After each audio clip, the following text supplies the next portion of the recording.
Hi friends, welcome to my channel.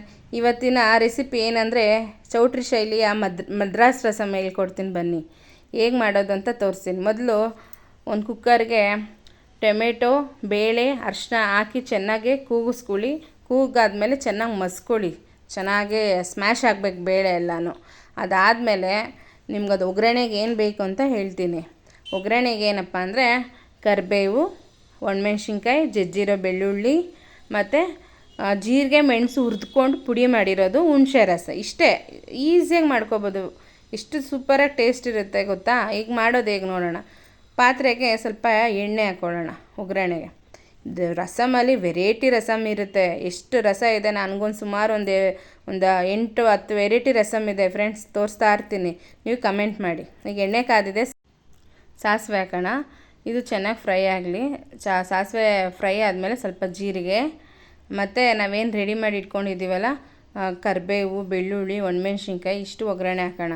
ಇದೇನಂದರೆ ಹಸಿ ವಾಸನೆ ಇರಬಾರ್ದು, ಗಮ್ ಅನ್ನಬೇಕು. ಇದು ಸ್ಮೆಲ್ಲು ಚೆನ್ನಾಗಿ ರೋಸ್ಟ್ ಆಗಬೇಕು. ಆವಾಗೇ ಅದು ರಸಮ್ ಗಮ್ಮ ಟೇಸ್ಟಾಗಿ ಬರುತ್ತೆ.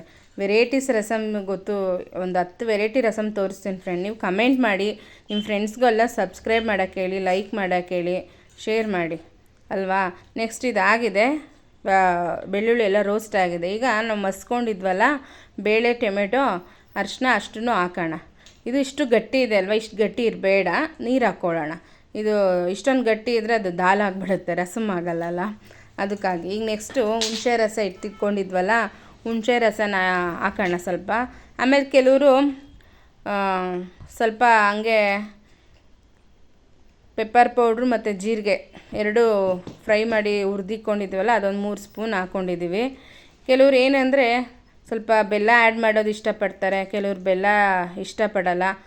ಬೆಲ್ಲ ಬೇಡ ಅಂದ್ರೆ ಸ್ಕಿಪ್ ಮಾಡ್ಕೊಬೋದು. ನಾನಿಲ್ಲಿ ಸ್ವಲ್ಪ ಬೆಲ್ಲ ಹಾಕ್ತಾಯಿದ್ದೀನಿ, ಸ್ವಲ್ಪ ಟೇಸ್ಟ್ ಕೊಡುತ್ತೆ. ಜಾಸ್ತಿ ಇಲ್ಲ, ಒಂಚೂರು ಸ್ವಲ್ಪ ಸಾಲ್ಟ್ ಹಾಕ್ಕೊಳ್ಳೋಣ. ಸ್ವಲ್ಪ ಇದಕ್ಕೆ ಚೆನ್ನಾಗಿ ಕುದಿ ಬರಲಿ. ಚೆನ್ನಾಗಿ ಕುದಿ ಬಂದರೆ ಅದು ಹುಣಸೆ ಹುಳಿ ಎಲ್ಲ ಬೇಯುತ್ತಲ್ವಾ, ಆವಾಗ ಅದು ಹೋಗುತ್ತೆ. ನೋಡಿ, ಸ್ವಲ್ಪ ಬೆಲ್ಲ ಹಾಕ್ಕೊತಿದ್ದೀನಿ, ಸ್ವಲ್ಪನೇ ಹಾಕ್ಕೊತಾ ಇದ್ದೀನಿ, ಜಾಸ್ತಿ ಬೇಡ.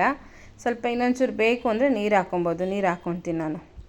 ಇದು ಚೆನ್ನಾಗಿ ಕುದೀತಾ ಇದೆ. ಈಗ ಚೆನ್ನಾಗಿ ಮಳ್ಳಬೇಕು. ಇದು ಚೆನ್ನಾಗಿ ಕುದಿದೆ. ರುಚಿ ಗಿಚಿ ನೋಡ್ಕೊಳ್ಳಿ. ಆಮೇಲೆ ಕೊತ್ತಂಬರಿ ಹಾಕ್ಕೊಳ್ಳಿ.